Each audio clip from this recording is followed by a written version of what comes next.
శ్రీపాద శ్రీవల్లభ చరితామృతం. శ్రీపాదరాజం శరణం ప్రపద్యే. అధ్యాయము 10. నరసింహమూర్తుల వర్ణనము. నేను తిరుమలదాసు అనుజ్ఞను గైకొని కురువపురం దిశగా ప్రయాణము కొనసాగించి తిని. శ్రీపాదుల వారి లీలలను మనసున తలుచుకొను కొలది నాకు రోమాంచితమవసాగినది. ప్రయాణ మార్గమందు అల్లంత దూరమున అశ్వద్వృక్షము కానవచ్చినది. అది అపర్ణాహ సమయము. నాకు ఆకలి మిక్కుటముగా ఉన్నది. దరిదాపులలో ఏదైనా బ్రాహ్మణ అగ్రహారమున్నచో మధుకరమును తెచ్చుకోవలేను. ప్రయాణమునందు కలిగిన అలసట తీర్చుకొనుటకు పవిత్రమైన అశ్వత్ వృక్షమున్నది గదా అని ఆలోచించసాగితిని. అశ్వత్ వృక్ష ఛాయయందు ఎవరో విశ్రాంతి తీసుకొనుచున్నట్లు కానవచ్చినది. కొంచెము దూరము పోసరికి ఆ వ్యక్తికి యజ్ఞోపవీతం ఉన్నట్లు కనిపించినది. నేను అశ్వత్ వృక్షము దరిదాపులకు వచ్చి తిని. ఆ నూతన వ్యక్తి నన్ను సాదరముగా ఆహ్వానించి కూర్చొనమనెను. అతని కన్నుల యందు కరుణారసము చిప్పిల్లుచుండెను. అతని ముందు జంగడి ఒకటి ఉండెను. దాని యందు ఆహార పదార్థములు ఏమీయూ లేవు. ఒక రాగి పాత్ర మాత్రం ఉండెను. అతడు శ్రీపాద శ్రీవల్లభ నామమును తరచూ పలుకుచుండెను. నేను అతనిని, అయ్యా, మీరు శ్రీపాదుల వారి దివ్య చరణాశ్రితుల, మీరు ఆ పుణ్య పురుషుణ్ణి దర్శించితిరా అని అతడితో ప్రశ్నించి తిని. అంతటా అతడిట్లు పలికెను, అయ్యా, నేను సద్వైశ్య కులమునందు జన్మించిన వాడను. నన్ను సుబ్బయ్య శ్రేష్ఠి అని అందరు. నాకు చిన్నతనమునే మాతా పితృ వియోగము సంభవించినది. మా ఇంట కావలసినన్ని ధనరాశులున్నవి. నేను సుదూర ప్రాంతములకు పోయి అనేక రకముల క్రయ విక్రయములను జరుపువాడను. నేను తరచుగా కాంచీపురమునకు పోవుచుండేవాడను. అచట చింతామణి నామధేయము కలిగిన వేశ్యకాంతతో పరిచయం ఏర్పడినది. నేనెంతో ధనమును విచ్చలవిడిగా ఖర్చు పెట్టి తిని. మలయాళ దేశమునందున్న పాకాలకాడు అను పట్టణము నుండి బీల్వమంగళుడు అను బ్రాహ్మణుడు కూడా కాంచీపురమునకు వ్యాపార్థియై వచ్చినవాడు. సుగంధ ద్రవ్యాదులను అరబ్బు దేశాల వారికి అమ్మి వారి నుండి రత్నరాశులను గుర్రములను అతడు స్వీకరించేవాడు. ఒక్కొక్క పర్యాయము మేమిరువురము కలిసి వర్తక వాణిజ్యములను చేసేవాడము. మా వద్ద మేలుజాతి గుర్రములను రాజులకు మహారాజులు కొనుచుండేవారు. దుష్కర్మవశమున మేమిరువురము కూడా వేశ్యా సాంగత్యమున భ్రష్టులమైతిమి. అరబ్బు దేశాల వారితో మేమిరువురము చేయు క్రయ విక్రయములు కొంతకాలము ఉత్సాహము భరితముగానే సాగెను. తదుపరి వారు మా వద్ద నుండి విశేష ధనమును స్వీకరించి మేలుజాతి గుర్రములను ఇయ్యక బహునాశికరము గుర్రములను ఇచ్చిరి. మేము వ్యాపారములో ఎంతగానో నష్టపోయితిమి. వ్యాపారములో నష్టము వచ్చిన మేము మా ఆస్తులను కోల్పోయితిమి. నా భార్య మనోవ్యాధితో మరణించినది. నాకు మనస్థిమితము లేని ఒక కుమారుడు ఉండెను. వాడు అకాల మరణము చెందెను. నాయన, తీర్థములోకెల్లా శ్రేష్టమని పిలువదగిన పాదగయ తీర్థరాజము కలిగిన శ్రీ పీఠికాపురము మా స్వగ్రామము. నేను నా అజ్ఞాన దశ వలన దేవ బ్రాహ్మణ నింద చేసేవాడని, బాకీలు వసూలు చేయుటయందు కాఠిన్యము ప్రదర్శించేవాడని. ఒక పర్యాయము శ్రీపాదుల వారి తండ్రి గారైన అప్పలరాజ శర్మ గారింటికి అయినవిల్లి నుండి బంధుగణము విశేషముగా వచ్చిరి. వారందరికీ భోజనములు ఏర్పాట్లు చేయుటకు అప్పలరాజు గారి వద్ద రొక్కము లేకుండెను. శ్రేష్ఠి గారి వద్ద వెచ్చములకు వెళ్ళినచో శ్రేష్ఠి గారి వారి కుల పురోహితులగుట వలన ఉదారముగా వ్యవహరించి రొక్కమును స్వీకరింపక వెచ్చములను ఉచితముగా ఇచ్చెదరు.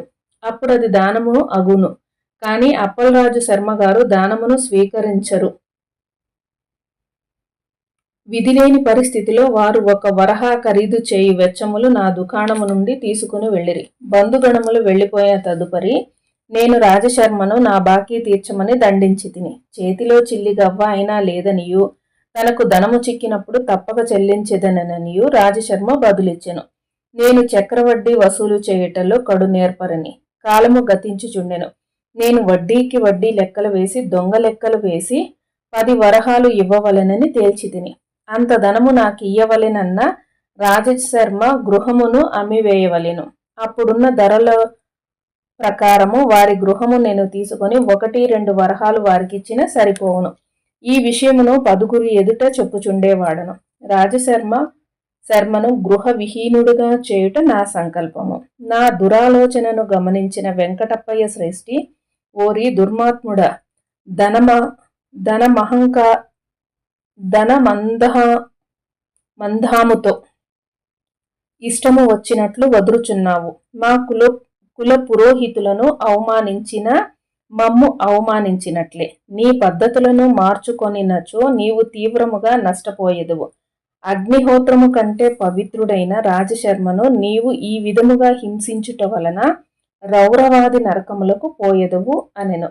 ఒక పర్యాయము శ్రీపాదుల వారు వెంకటప్పయ్య శ్రేష్ఠి ఇంటి వద్ద ఉండిరి. నేను శ్రేష్ఠి గారితో వెటకారముగా, రాజశర్మ, నా బాకీ తీర్చలేనిచో వాని కుమారులలో ఎవరినైనా నా దుకాణము వద్ద ఊడిగము చేయుటకు పంపించవలేను, లేదా తానే ఊడిగము చేయవలేను. ఒక కొడుకు గుడ్డివాడు, రెండవ కొడుకు కుంటివాడు, మూడవ కొడుకైన శ్రీపాదుడు 3 సంవత్సరాల పిల్లవాడు. మరి నా బాకీ ఎట్లు తీరును అంటిని.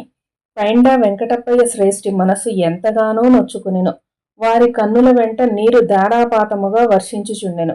శ్రీపాదుల వారు తమ దివ్య హస్తములతో వారి కన్నీటిని తుడిచి, తాత, నేనుండగా భయమిందులకు, హిరణ్యాక్ష హిరణ్యకశిపులను సంహరించిన వాడను, నేను సుబ్బయ్య బాకీ తీర్చుట నాకేమంత కష్టము అనిరి. శ్రీపాదుడు నా వైపు చూచి, ఓయి, నీ బాకీని నేను తీర్చెదను పద. నీ దుకాణమునకు నేను నీ దుకాణములో సేవ చేసి నా బాకీని నివృత్తి చేసేదను. బాకీ తీరిన తరువాత లక్ష్మి మాత్రము నీ ఇంట నివసింపదు, ఆలోచించుకొనుము అనెను. గర్వాంధుడను దుర్మార్గుడను అయిన నేను సరే అంటిని. శ్రీపాదుల వారినెత్తుకొని నా దుకాణమునకు వెంకటప్పయ్య శ్రేష్ఠి గారు వచ్చి, సుబ్బయ్య, నేను శ్రీపాదునికి మారుగా నీ దుకాణమున పనిచేసేదను, నీకు సమ్మతమేనా అనిరి. నేను వల్లే అంటిని. ఇంతలో జటాధారి అయిన సన్యాసి ఒకడు నా వద్దకు వచ్చి, సుబ్బయ్య శ్రేష్ఠి దుకాణం ఎక్కడా అని అడిగాను. నేను సుబ్బయ్య శ్రేష్ఠిని, ఇదే నా దుకాణము అని అంటిని. అంతటా అతడు, అయ్యా, నాకు అత్యవసరముగా ఒక రాగి పాత్ర కావలేను. వెల ఎంత ఎక్కువైనా పర్వాలేదు. దయవుంచి నాకు అత్యవసరముగా రాగి పాత్ర ఇచ్చినచో తీసుకుని వెళ్ళిపోయేదను అనెను. నా వద్ద 32 రాగి పాత్రలున్నవి. కానీ నేను నా వద్ద ఒకే రాగి పాత్ర ఉన్నదని 10 వరహాలు ఇవ్వగలిగిన ఎడల దానిని ఇచ్చేదనంటిని. అతడు వెంటనే అంగీకరించెను. అయితే ఒక షరతు మాత్రము విధించెను. పైండా వెంకటప్పయ్య శ్రేష్ఠి ఒడిలో ఉన్న శ్రీపాదుల వారు తమ స్వహస్తాలతో ఆ రాగి పాత్రను ఇయ్యవలెను. దానికి శ్రీపాదుల వారు అంగీకరించిరి. శ్రీపాదుల వారి హస్తముల నుండి జటాధారి రాగి పాత్రను అందుకొని శ్రీపాదుల వారు నవ్వుచుండిరి. జటాధారి కూడా నవ్వసాగెను. శ్రీపాదుల వారి జటాధారితో, ఓయి, నీ కోరిక తీరినది. నీ ఇంట లక్ష్మి స్థిరముగా ఉండును. నీవు నీ సన్యాస దీక్షను విరమించి నీ గృహమునకు పొమ్ము. నీ భార్య బిడ్డలు నీకోసము ఎదురు చూచుచున్నారు అనెను. జటాధారి ఆనందభరితుడై వెడలిపోయెను. నాకు పైండా వెంకటప్పయ్య శ్రేష్ఠిని, అప్పలరాజు శర్మని అవమానించవలనని కోరిక ఉండేది. నా కోరిక ఈనాటికి తీరినది. నేను గర్వముతో ఈ రోజున రాగి పాత్ర విక్రయముతో నాకు విశేష ధనము సంప్రాప్తించినది. అప్పలరాజ శర్మ నాకు ఇయ్యవలసిన 10 వరహాల అప్పు తీరిపోయినదని భావించుచున్నాను. కావున ఈ క్షణము నుంచి శ్రీపాదుడు బంధ విముక్తుడు అని పలికితిని. అయితే వెంకటప్పయ్య శ్రేష్ఠి గారు నా మాటలు గాయత్రి సాక్షిగా చెప్పమనిరి. మందభాగ్యుడను నేను అట్లే చెప్పి తిని. నాయన శంకరభట్టు, అవధూతల నుండి గాని సిద్ధపురుషుల నుండి గాని అనుగ్రహ ప్రథమముగా రాగి లోహమునకు సంబంధించిన చిన్న శకలమైనను గ్రహించిన ఎడల దానగ్రహీతకు విశేష భాగ్యము సిద్ధించును. అటువంటిది సాక్షాత్తు శ్రీ దత్తుల వారు అవతారమైన శ్రీ వల్లభుల నుండి రాగి పాత్రను అనుగ్రహముగా పొందిన జటాధారి ఎంత భాగ్యశాలియో కదా. నేనెంత అదృష్టహీనుడను. ఆ క్షణము నుండే నా శరీరములోను మనస్సులోను ఆత్మలోను అంతర్లీనమై ఉన్న లక్ష్మీ అంశ క్షీణించసాగిన. శ్రీపాదుల వారి లీలలు అనూహ్యములు, అచింత్యములు. వారి సమక్షమున పలికిన ప్రతి పలుకులు సత్యమై తీరును. 32 రాగి పాత్రలుండగా ఒక్కటే ఉన్నదని అబద్ధమాడితిని. నా అబద్ధమునే శ్రీపాదుల వారు సత్యము చేసిరి. పైండా వెంకటప్పయ్య శ్రేష్ఠి గారు శ్రీపాదుల వారు వెళ్ళిపోయిన తరువాత నా దుకాణంలో పరిశీలించగా మిగిలిన 31 రాగి పాత్రలకు బదులుగా ఒకటి మాత్రమే మిగిలి ఉన్నది. నాకు అప్పలరాజ శర్మ నుండి 10 వరహాలు రావాలనని దొంగ లెక్కలు చూపితిని. దానికి అనుగుణముగా వారు ఆ 10 వరహాలను నాకు ఈ విధముగా లభించినట్లు చేసిరి. ఈ లీల ద్వారా అప్పలరాజు శర్మ గారికి ఉన్న కొన్ని అపోహలు శ్రీపాదుల వారు దూరము చేసిరి. సూర్యోదయమునకు ముందు, సూర్యాస్తమయమునకు ముందు చాలా పవిత్రమైన కాలము. ప్రాతః సంధ్యయందు, సాయం సంధ్యయందు అగ్నిహోత్రము చేయుట విశేష ఫలదాయకము. ప్రాతః సంధ్యయందు సూర్య భగవానుని సమస్త శక్తులు విజృంభించుటకు సిద్ధముగా ఉండును. సాయం సంధ్యయందు సూర్య భగవానుని సమస్త శక్తులను తిరోగమన దిశయందు వారిని చేరును. అంతట నేనిట్లింటి అంటిని, అయ్యా, దానము స్వీకరించుట చేత పుణ్యఫలము తగ్గునని వింటినే కాని స్వీకరించకపోవుట చేత పాపము కలుగునని మీ నుండి మాత్రమే వింటిని. నాకు ఈ విషయము అవగతము కాలేదు. అంతేకాకుండా శ్రీపాదుల వారు దత్తాత్రేయుల అవతారమని చెప్పుచు వారే నరసింహ అవతారమని, శివ అవతారమని రకరకాలుగా చెప్పుచున్నారు. శివుని యందు అనసూయాతత్వము అంతర్లీనమై ఎట్లుండునో అసలు అర్థం కాలేదు. దయ ఉంచి సవివరముగా తెలియజేయవలసినది. అంతటా సుబ్బయ్య శ్రేష్ఠి, అయ్యా, మీరు ఆకలిగొని ఉన్నారు. నీ ఇంటిలో అన్నార్థి అయి వచ్చిన వానికి త్రాగుటకు మంచినీరు, తినుటకు ఆహారము, జాతి కుల భేదములను ఎంచక ఇయ్యవలసినదని శ్రీవల్లభులు తన భక్తులకు తరచుగా చెప్పుదురు. మీరు ముందు భోజనము చేయవలసినది. దగ్గరలోనే తటాకము ఉన్నది. శుచిర్భూతులై రావలసినది. నేను ఇంతలో ఆ కనిపించడి అరటి చెట్టు వద్దకు పోయి 2 అరిటాకులను తెచ్చెదు. అన్నములోనికి సంభారము బీరకాయ పప్పు, అది అమృత తుల్యముగా ఉండును అని పలికెను. నాకు ఆశ్చర్యము వేసినది. ఆ జంగడిలో ఒక రాగి పాత్ర మినహా మరేమీయూ లేవు. ఆహార పదార్థములు గాని, ఫలములు గాని, కందమూలములు గాని ఏమీయూ లేవు. పైగా అన్నములోనికి అరుదుగా బీరకాయ పప్పు అని చెప్పుచున్నాడు. ఏది ఏమైనను తటాకమునకు పోయి కాళ్ళు చేతులు కడుక్కొని వచ్చేదను అని అనుకుంటుని సుబ్బయ్య శ్రేష్ఠి అరటి చెట్ల వైపునకు వెడలినాడు. నేను తటాకమునకు పోయి శుచిర్భూతుడనై వచ్చి తిని. సుబ్బయ్య శ్రేష్ఠి 2 అరిటాకులను తెచ్చెను. దాపులో ఉన్న చిన్న తాటి చెట్టు నుండి ఆకులను సంగ్రహించి దొన్నెలుగా చేసెను. నేను ఈ వింతను ఆశ్చర్యకరముగా చూసుచుంటిని. అతడు కన్నులు మూసుకొని క్షణకాలము ధ్యానము చేసి తరువాత తన వద్ద ఉన్న రాగి పాత్రను తీసుకుని 2 దొన్నెలలో నీరు పోసెను. ఆ ఖాళీ రాగి పాత్ర నుండి జలము ఉద్భవించుట ఒక వింత. ఆ తరువాత అదే రాగి పాత్ర నుండి బీరకాయ పప్పు వడ్డించెను. తదుపరి అన్నమును వడ్డించెను. మేమిరువురుము సమృద్ధి అయిన పానమున అయిన అన్నమును ప్రసాదముగా స్వీకరించితిమి. మా భోజనములు అయిన తదుపరి ఆ రాగి పాత్ర ఎప్పటి వల్లే ఖాళీగా ఉండెను. శనివార ప్రదోష సమయమున చేయు శివార్చన ఫలితము. శనీశ్వరుడు కర్మకారకుడు. గ్రహముల యందు ఛాయాగ్రహములైన రాహుకేతువులలో రాహువు శనీశ్వరుని వలె ఫలితములు ఇచ్చును. కేతువు అంగారకుని వలె ఫలితములను ఇచ్చును. కర్మకారకుడైన శనీశ్వరుడు కర్మసాక్షి అయిన సూర్యునికి కుమారుడు. అందువలన శనివారము నాటి సాయం సంధ్య మహాశక్తివంతము. చతుర్థిదియు త్రయోదశి తిథియు రాహుగ్రహమునకు బలమైన తిథులు. శని త్రయోదశి మహాపర్వతమునందు సాయం సంధ్యలో శివారాధనము చేయు మానవునకు పూర్వజన్మ కృత మహాపాపములు యొక్క ఫలితములు నిశేషమై పోవును. శ్రీపాదుల వారు అంగారకుని నక్షత్రమైన చిత్తా నక్షత్రమునందు అవతరించుట చేత ఆ నక్షత్రమునందు శ్రీపాదుల వారిని అర్చించిన ఎడల సర్వగ్రహ దోషములు శమించును. యుద్ధములకును ఆపదలకును శస్త్రముల వలన కలుగు అకాల మృత్యువులకును రుణగ్రస్తులైన ఈతి బాధలతో కూడిన జీవితము గడుపుటకు అంగారకుడు కారకుడు. రుణమనగా పాపము, అరుణమనగా పాపము లేనిది. చిత్తా నక్షత్రము నాడు మంగళవారము నాడు గాని శ్రీపాదుల వారి అరుణవర్ణములో ప్రకాశించెదరు. ఆనాడు వారు సాక్షాత్తు అరుణాచలేశ్వర రూపమున ఉందురు. పైండా వెంకటప్పయ్య శ్రేష్ఠియును నరసింహవర్మయును బాపనార్యుల వారు శని ప్రదోష సమయమున చేయు శివారాధనమున యందు పాలు పంచుకొనిడి వారు.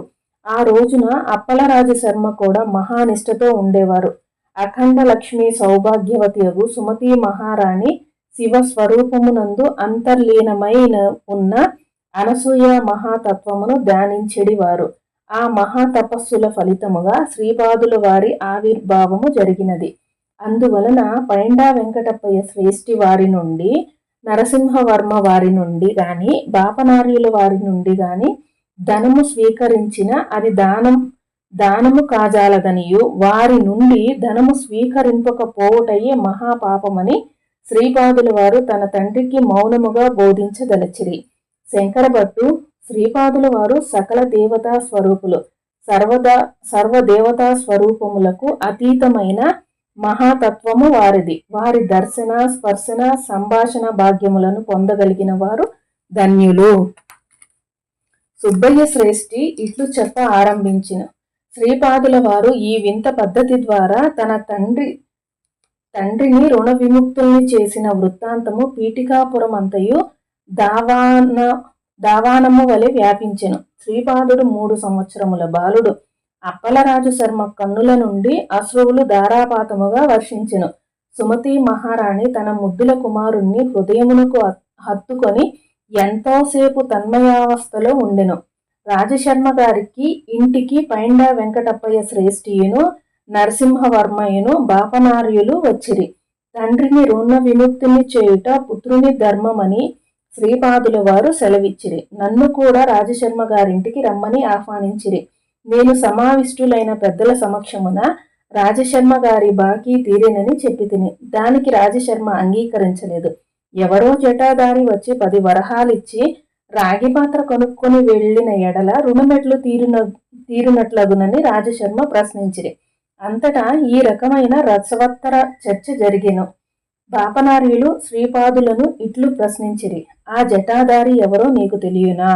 అంతట శ్రీపాదుల వారు ఆ జటాదారియే కాదు, అందరి జటాదారుల గురించి కూడా నాకు తెలియను అని జవాబిచ్చిరి. శ్రీపాదుల వారి స్వరూపము. బాపనార్యులు, నీవు 3 సంవత్సరముల బాలుడవు, వయస్సునకు మించిన మాటలను పలుకుచున్నావు. అందరి గురించి తెలియుటకు నీవు ఏమైనా సర్వజ్ఞుడవా? శ్రీపాదులు, నా వయసు 3 సంవత్సరములని మీరందరూ అనుకొనుచున్నారు గాని నేను అనుకొనుట లేదు. నా వయసు అనేక లక్షల సంవత్సరములు.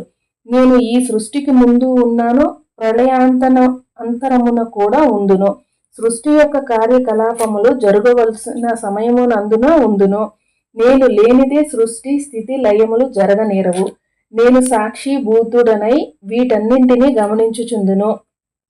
బాపనార్యులు, శ్రీపాద, చిన్న పిల్లవాడు తాను చంద్రమండలమునందున్నట్లు తలంచినంత మాత్రాన చంద్రమండలమునందున్నట్లు కాదు. ప్రత్యక్ష అనుభవం ఉండవలెను. సర్వజ్ఞతము, సర్వశక్తితత్వము, వ్యాపకత్వము కేవలము జగత్ప్రభువు యొక్క లక్షణములు. శ్రీపాదులు, నేను సర్వత్రా స్థితమై ఉండు ఆదితత్వమును ఆయా అవసరములను బట్టి నేను అచట ఉన్నట్లు వ్యక్తమగుచుందును. వ్యక్తము కానంత మాత్రమున నేను అచట లేనట్లు కాదు. జీవరాశులలోని అనమయ, ప్రాణమయ, మనోమయ, విజ్ఞానమయ, ఆనందమయ కోశముల యందు నేను స్థితుడనై ఉన్నాను. నా ఉనికి వలనే అవి ఆయా క్రియాకలాపములను కావించును. నేను ఫలానా కోశమునందున్నట్లు నీకు అనుభవము ఇచ్చినచో ఆ కోశమునందు నేనున్నట్లు నీవు భావించెదవు. నీకు నేను అనుభవము ఇవ్వనంత మాత్రమున నేను ఆయా కోశములలో లేనని కాదు దానర్థము. నేను సర్వత్రా ఉన్నాను. సమస్తములైన జ్ఞాన విజ్ఞానములను నా పాదపీఠిక కడనున్నవి. నా సంకల్పము మాత్రము చేతనే ఈ సృష్టి అంతయు ఏర్పడినది. నేను సర్వశక్తిమంతుడను అగుటలో ఆశ్చర్యమేమున్నది? అప్పలరాజు శర్మ, నాయన, చిన్ననాటి నుండి నీవు మాకు సమస్యాత్మకముగా ఉన్నావు. నీవు పదే పదే దత్తప్రభువును అనుచున్నావు. నృసింహ సరస్వతి అను పేరున మరి ఒక అవతారముగా వచ్చేదనని పదే పదే చెప్పుచున్నావు.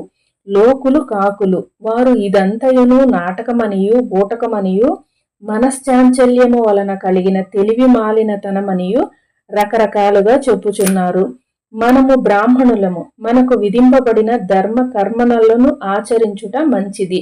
అంతకు మించి దైవాంశ సంభూలమని అవతార పురుషులమని చెప్పుకొనుట కేవలం అహంకారముగా నిర్ణయించబడును. శ్రీపాదులు: తండ్రి, నీవు చెప్పునది నేను కాదు అనుటలేదు. సత్యమునే వచించవలెను గదా.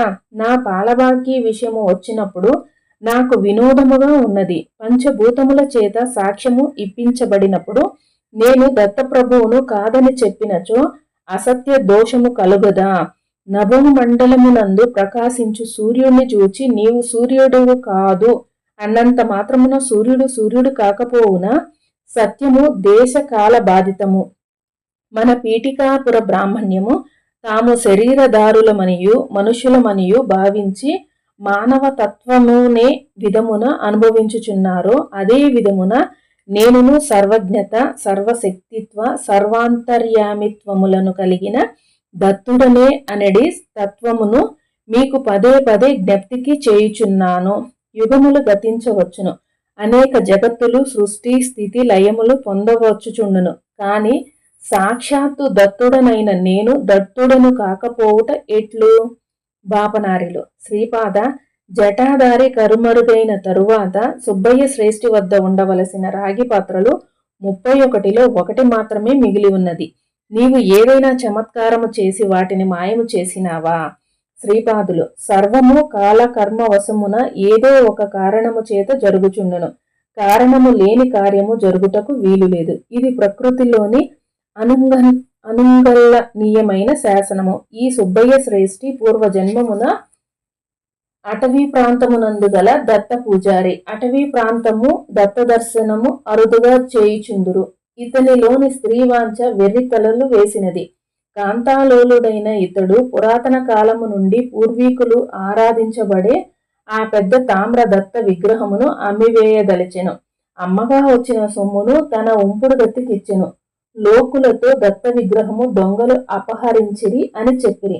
జటాధారి అయి వచ్చిన వాడు లౌకిక బంధములలో చిక్కుకొనిన ఒక కంసాలి. అతడు పూర్వజన్మలో కంసాలిగా ఉండగా ధనమునకు ఆశపడి ఆ దత్త విగ్రహమును కరిగించెను. ఫలితముగా ఈ జన్మలో అతడు గర్భదరిద్రుడుగా జన్మించెను. దత్త విగ్రహమునకు పూజారిగా అనేక సంవత్సరములు సేవ చేసిన పుణ్యమున సుబ్బయ్య శ్రేష్ఠి ఈ జన్మలో శ్రీమంతుల ఎంట జన్మించెను. పూర్వజన్మమున వీరిద్దరూ చేరి కరిగించిన దత్త విగ్రహము 32 రాగి పాత్రలుగా చేయబడి విక్రయింపబడెను. కంసాలి ఇంట నరసింహదేవుణ్ణి ఆరాధించువారు కంసాలి నరసింహదేవుని విగ్రహమునకు ఎదురుగా ఈ రాగి పాత్రలను చేసెను. అందుచే దైవ సంకల్పము వలన నరసింహుని 32 అవతారముల అంశలుగా ఆ రాగి పాత్రలో ప్రవేశించెను. ఈ జన్మలో పూర్వజన్మ జ్ఞానము కలిగిన ఆ కంసాలి నన్ను అన్యన్య భక్తితో సేవించి తన దారిద్ర్యమును పోగొట్టవలసినదని మనసారా ప్రార్థించెను. నేను అతనికి స్వప్న దర్శనము ఇచ్చి పీఠికాపురము రావలసినదనియు, నా చేతుల మీదుగా రాగి పాత్రను స్వీకరింపవలసినదనియు, దానికి గాను 10 వరహాల సొమ్మును శ్రేష్ఠికిచ్చి నన్ను బంధ విముక్తుని చేయవలసినదనియు చెప్పి తిని. అతడు అట్లే చేసి ధన్యుడాయను.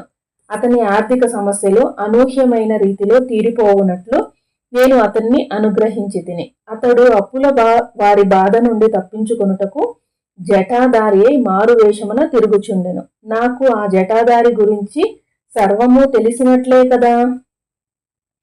ఈ సుబ్బయ్య శ్రేష్ఠి మా కుటుంబము నుండి అక్రమముగా 10 వరహాలు వసూలు చేయదలిచెను. ఇతనికి 10 వరహాలు లభించినట్లు చేసి తిని. అయితే దీనికి ప్రతీకగా ఇతని పూర్వజన్మ సుకృత పుణ్యమును అంతయు హరించి వేసి తిని. ఓ ఈ సుబ్బయ్య శ్రేష్ఠి, చింతామణితో నీవు జరిపిన శృంగారము, నీ వెకిలి చేష్టలన్నీయూ నాకు తెలియను. నీ గాథ చరిత్రలో హాస్యాస్పదముగా మిగిలిపోవును. నీవు జంగడి పుచ్చుకొని నా వంటి పసిబాలురకు కావలసిన తినుబండారములు అమ్ముకొనుచు జీవించెదవు. నీ నుండి స్వీకరించిన ధనముతో నా తల్లిదండ్రులు తమ బంధువులకు భోజనము ఏర్పాటు చేసిరి. నీకంటే కూడా నాకు కోమటి లెక్కలు తెలియను. నీవిచ్చిన ధనము భోజనమునందు అన్నము, పప్పు, బీరకాయ వండుటకు మాత్రమే సరిపడినది. మిగిలిన ద్రవ్యములు మా నాయన కష్టార్జితము సరిపోయినది. నీవు అన్నము కూడా లభించని దీనస్థితికి చేరుకున్నప్పుడు నీ వద్ద ఉండిన రాగి పాత్ర నుండి జలము, అన్నము, బీరకాయ పప్పు మాత్రమే లభించును. నీవు తిని ఎవరికైనా పెట్టుటకు కావలసినన్ని పదార్థములు మాత్రమే లభించును అని తీక్షణముగా పలికెను. శ్రీపాదుల వారి ముఖమండలము దివ్య వర్చస్సుతో తీక్షణముగా ఉండెను. వారి కన్నులు అగ్నిగోళములుగా ఉండెను. మరలా వారు, ఓయి సుబ్బయ్య శ్రేష్ఠి, ఈ రాత్రి నీ ఇంట దక్షిణ ద్వారము కడకు ఒక గేదె ఒకటి వచ్చును. నీకు చావు చాలా దగ్గరలో ఉన్నదని తెలుపుటకు యమధర్మరాజు పంపు వర్తమానమది. అయితే నేను నిన్ను అనుగ్రహించుచున్నాను. నీవు స్వహస్తాలతో అన్నము, పప్పు, బీరకాయ వండి ఆ గేదెకు పెట్టుము. ఆ గేదెకు ఉన్న ఒకే ఒక కోరిక అది. దానిని తిన్న తరువాత నీకు బదులుగా ఆ గేదె చచ్చును. ఆ క్షణము నుంచి నీవు కడు బీదవాడు వగుచున్నట్లు వర్తమానము మీద వర్తమానము వచ్చుచుండెను. నీవు జంగడి పుచ్చుకొని నేను చెప్పిన పనిని చేయము. తదుపరి నీకు అన్నము కూడా దొరకని పరిస్థితి ఏర్పడినప్పుడు నేను అనుగ్రహించిన విధముగా రాగి పాత్ర అనుగ్రహించును అని కఠిన స్వరముతో పలికిరి. పైండా వెంకటప్పయ్య శ్రేష్ఠి గారు అట్లు కోపోద్రికులైన శ్రీపాదుల వారిని చూచి భయభ్రాంతులైరి. అంతటా శ్రీపాదుల వారు ఇట్లన్రి, తాత భయపడుచున్నావా? నేను నరసింహమూర్తిని, సందేహము వలదు. నేను శ్రీపాదుడును, శ్రీవల్లభుడును అయినా తత్వము గదా. వైశ్యకులమునకు శాపం ఇచ్చేదనని అనుకొనుచున్నావా? వాసవీమాత తన కులస్థులకు వైశ్యులకు అందము తక్కువగా ఉండునట్లు శాపం ఇచ్చినట్లే వైశ్యులు నిర్ధనులగునట్లు నేను శాపం ఇచ్చేదనేమోనని నీవు ఆందోళన పడుచున్నావు. నీవు భయపడవలదు. దైవమునకు జాతి కుల భేదములుండవు. అట్లే భక్తునకు కూడా జాతి కుల భేదాలుండవు. ఆర్య వైశ్యులతో నాకు అనుబంధము అత్యంత ప్రాచీనమైనది. బాపనారీలు పూర్వ యుగములోని లాభదా మహర్షి కదా. నీకు వరము అనుగ్రహించుచున్నాను. వైశ్యులలో లాభద మహర్షి గోత్రము హరించిపోయినను బాపనారుల వంశమును కలియుగాంతము వరకు అనుగ్రహించుచున్నాను. నీకు నేనిచ్చు జంగడి వేరుగా ఉన్నది. దానిలో దత్తమిఠాయి నిండుగా ఉన్నది. ఎంతిచ్చినను తరిగిడేది కాదు. ఎవరికి కంటికి కనిపించేది కాదు. నృసింహుని 32 అవతారముల యొక్క లక్షణములు నా అందే ఉన్నవి గనుక నాది 33వ అవతారము. అందువలన నీ వంశమునందు 33వ తరము నడుచుచుండగా, బాపనారీలు 33వ తరము నడుచుచుండగా, వత్సవాయి నరసింహవర్మ గారి 33వ తరము నడుచుచుండగా, నేను జన్మించిన బాపనారీల ఇంట అచ్చముగా నా జన్మస్థానము నా పాదుకలు ప్రతిష్ఠింపబడును. వత్సవాయి వారికి, మల్లాది వారికి, పైండా వారికి ఇదే నా అభయము. మీ వంశములో ఎవరైనా సరే శ్రీపాద శ్రీవల్లభ స్వరూపమును నవవిధ భక్తులతో ఏ మార్గము చేత అయినా సరే ఆరాధించిన ఎడల దత్తు సునకములు అదృశ్య రూపమున కాపలా కాయిచుండును. వేదములు, పురాణములు, ఉపనిషత్తులు మొదలైనవి అదృశ్య రూపముల్లో అదృశ్య సునక రూపముగా సదా రక్షణగా ఉండును. అంతటా పైండా వెంకటప్పయ్య శ్రేష్ఠి శ్రీపాదుల వారిని తమ గుండెలకు హత్తుకొనిరి. వారి కన్నుల నుండి ఆనంద బాష్పములు రాలుచుండెను. బాపనారీల నోటి మాట రాలేదు. సుమతీమాత ఇదంతా కళ, వైష్ణవమాయ అని సందేహములో పడెను. అప్పలరాజు శర్మ మనస్సు మోగబోయిను. శ్రీపాదుల వారి అన్నలిద్దరూ శ్రీపాదుల వంక భయముతో చూచుచుండిరి. ఇతడు మా తమ్ముడేనా లేక దత్తప్రభువ? ఏమిటి ఈ వింత అని ఆలోచించుచుండిరి. నా యొక్క అజ్ఞానమునకు, హేళన బుద్ధికి పరిమితి లేదు. అందుచేత నేనిట్లాంటిని. శ్రీపాద ఆయా స్పందన శక్తులు మానవ రూపము పొందినప్పుడు భార్యలుగా ఉన్నవి గదా. మరి ఇది స్త్రీ లంపటత్వము కాక మరేమిటి? అవతార పురుషుల విషయములో అది లీల. మరి మా బోటి వారి విషయంలో స్త్రీ లంపటత్వము ఏమిటి? పక్షపాత వైఖరి. శ్రీపాదులు ఇట్లనిరి. శ్రీకృష్ణులకు అష్టభార్యలు 16,000 గోపికలు ఉన్నను. అతడు నిత్య బ్రహ్మచారియే. అంతేగాని నీవనుకొనున్నట్లు స్త్రీ లంపటుడు కాడు. అది దేహ సంబంధము ఎంత మాత్రము కాదు. కేవలము ఆత్మ సంబంధ రీత్య భార్యలు. భరించబడు ఆత్మ భార్య, భరించే ఆత్మ భర్త. అంతకంటే ఏమున్నది? దేవేంద్రుడే మానవత్వము పొందునట్లు శపించబడినప్పుడు శచీదేవి ద్రౌపదిగా అవతరించినది. దేవేంద్రుడు 5 రూపములు ధరించి పాండవులుగా జన్మించినాడు. ద్రౌపది పంచభర్తుక అయినను శయన సుఖము పొందినది కేవలము అర్జునితో మాత్రమే. ధర్మము వేరు, ధర్మ సూక్ష్మము వేరు. కుంతీమాతకు అన్నమాట తిరిగి తీసుకునేది అలవాటు లేదు. ద్రౌపది వరించినది కేవలము అర్జునుని మాత్రమే. మత్స్యయంత్రము కొట్టినది అర్జునుడు మాత్రమే. ధర్మపత్నికి 6 లక్షణములుండవలెను. రూపము లక్ష్మిని పోలి ఉండవలెను. ప్రసన్నతా లక్షణము ద్రౌపది యందు మెండుగా ఉన్నది. క్షమాగుణములు భూదేవితో పోలి ఉండవలెను. సహదేవునికి భవిష్యత్తులో జరగబోయే విషయములన్నీ తెలియను. కౌరవ పాండవ యుద్ధము జరిగి తీరవలెనని తెలియను. అయితే అది జరుగుటకు ముందు ఎన్నో సంఘటనలు జరగవలసి ఉన్నవి. వీనిలో దుఃఖదాయకములైన సంఘటనలు కూడా ఉన్నవి. ఇవన్నీ తలుచుకున్నప్పుడు వానికి విసుగుదల ఎక్కువగా ఉండేది. అందువలన సహదేవునితో వ్యవహరించినప్పుడు ద్రౌపది ఎంతో సహనముతో ప్రవర్తించేది. భీముడు తిండిబోతు భోజనము మిక్కుటముగా చేయుట వలన మహాబద్ధకస్తునిగా తయారైనాడు. అందువలన అతడు తన పనులను తాను చేసుకునుట యందు కూడా బద్ధకము వహించువాడు. కావున ద్రౌపది భీమునితో వ్యవహరించినప్పుడు దాసివలే ప్రవర్తించేది. ధర్మరాజు పాండవులలో అగ్రజుడు. రాజనీతికి సంబంధించిన అనేక సమస్యలు అతని మనసును వేధించెడివి. అందువలన ద్రౌపది ధర్మరాజుకి మంత్రి వలె చక్కటి సలహాలిచ్చేది. నకులుడు రెండు వాన చినుకుల మధ్య కత్తి తడవకుండా అత్యంత వేగముగా కత్తి యుద్ధము చేయుటలో నేర్పరి. అంతటి సునిశిత యుద్ధ విద్యా నైపుణ్యమునకు సంబంధించిన సాధనలో అతనికి మిక్కుటముగా ఆకలి వేసెడిది. భోజన పదార్థములు రుచికరముగా అతని మనసునకు సంతృష్టినిచ్చేటివి. అతనికి యుద్ధ విద్యా సాధనకు అనుగుణమైన తయారు చేసేది ద్రౌపది అందించేది. తల్లి బిడ్డ మనసు తెలుసుకొని అడగకుండానే భక్ష్యభోజ్యములు అందించున్నట్లు ద్రౌపది నకులునితో వ్యవహరించేది. శయ్యా సుఖము అందించుటలో రంభను మించిన చాతుర్యముతో అర్జునుని అలరించెడిది. ధర్మభంగము కాకుండా పంచభద్రుక అయినను శయ్యా సుఖమును మాత్రము ఇచ్చినది ఒక్క అర్జునుడికి మాత్రమే. సుబ్బయ్య శ్రేష్ఠి, నీవు ఉంచుకున్న చింతామణి నీకు మాత్రమే శయ్యా సుఖము అందివ్వలేదు. బిల్వమంగళుడు ఇంకా మరెందరో ఆమె శరీరమును అనుభవించిరి. నీవు గుంటూరు మండలాంతర్గతము మంగళగిరికి పోయి పానకాల స్వామిని దర్శించినప్పుడు కాలకర్మ కారణమున చింతామణియు బిల్వమంగళుడు నీకు అచట తారసపడగలరు. వారిని నీవు పీఠికాపురమునకు తీసుకొని వచ్చెదవు. అప్పుడు మీకు ధర్మబోధ చేసేదను. అంతటా నరసింహవర్మగారు శ్రీపాదుని తమ ఒడిలోకి తీసుకొని శ్రీపాదులు వర్మగారితో ఇట్లు అనెను. తాత, మనిద్దరము రేపు గుర్రబండిలో మన భూములను చూచుటకు పోయేదము. ఎన్నాళ్ల నుండో అక్కడ భూమాత నన్ను శ్రీపాద, నీ పాదస్పర్శతో నన్ను పునీతుడను చేయవా అని ఆర్తితో ప్రార్థించుచున్నది. ఆర్తత్రాణ పరాయణుడని నాకు బిరుదు కదా అనిరి.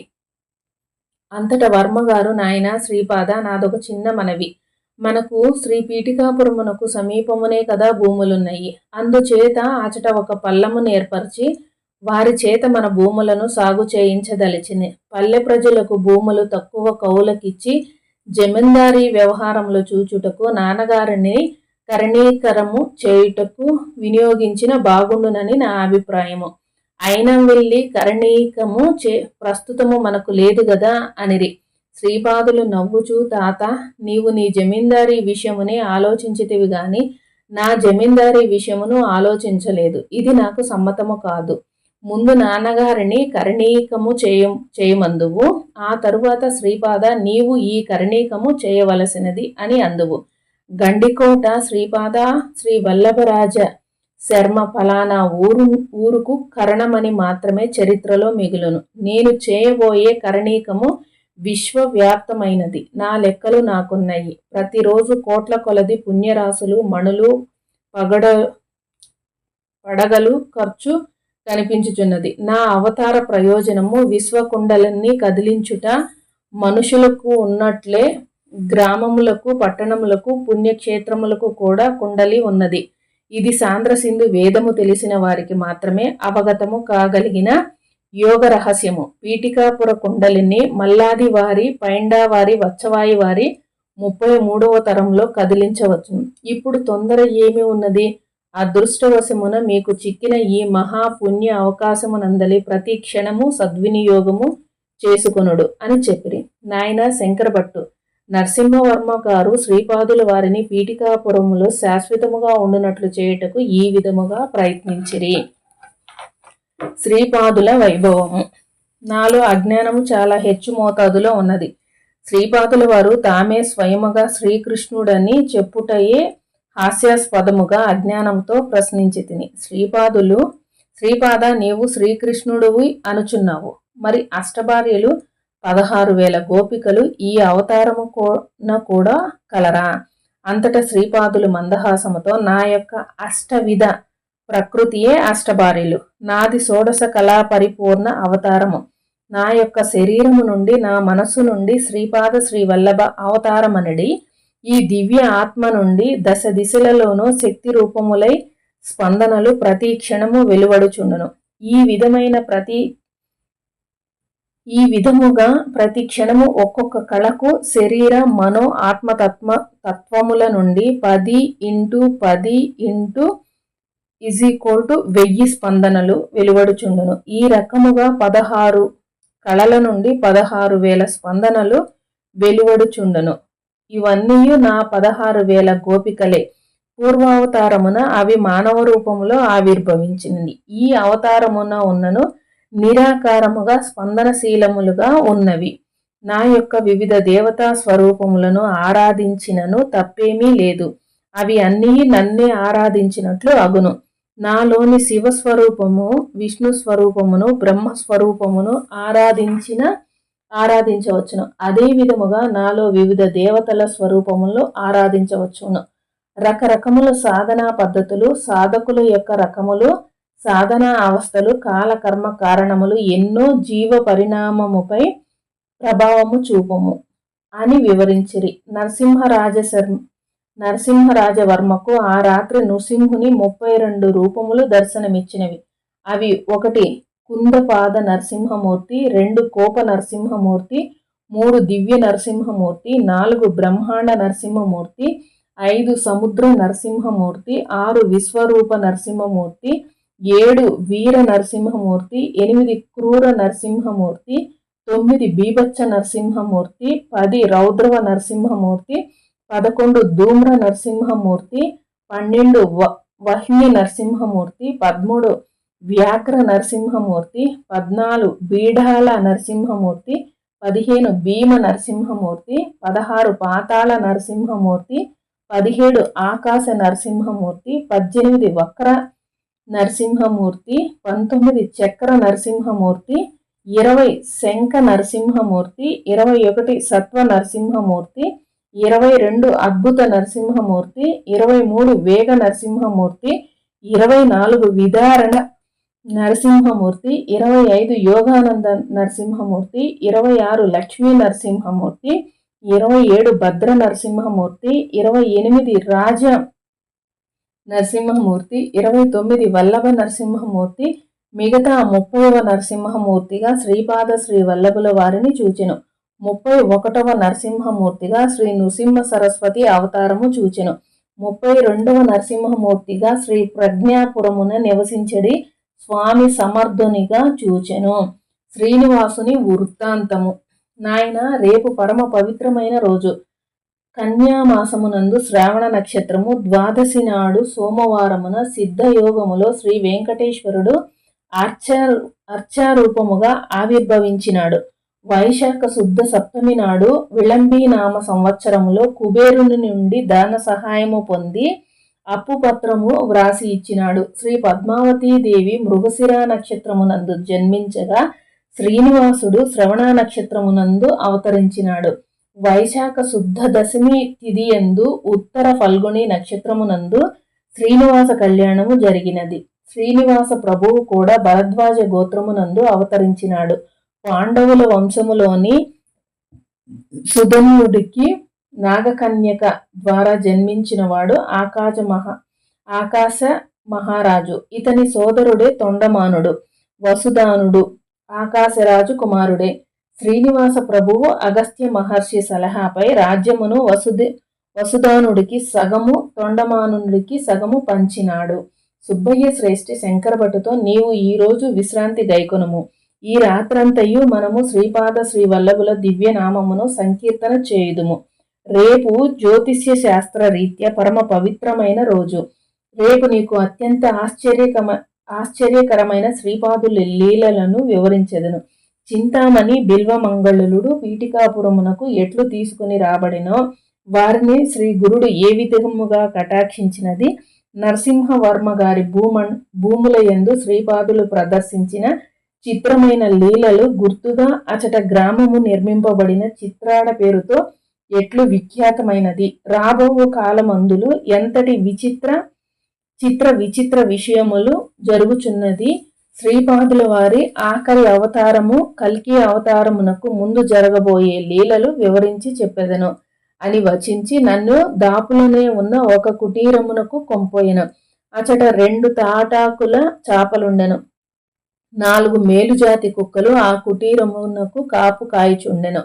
శ్రీపాదుని స్మరణము వల్ల కలుగు ఫలము. శ్రీపాదుల వారి లీలలు అనితర సాధ్యములు, అత్యంత హృదయ మంగళములు. వారి స్మరణ మాత్రమున అనేక జన్మల నుండి పేరుకొని ఉన్న పాపపురాసులు భస్మీపటలమగును. శ్రీపాద శ్రీ వల్లభులకు జయము జయము.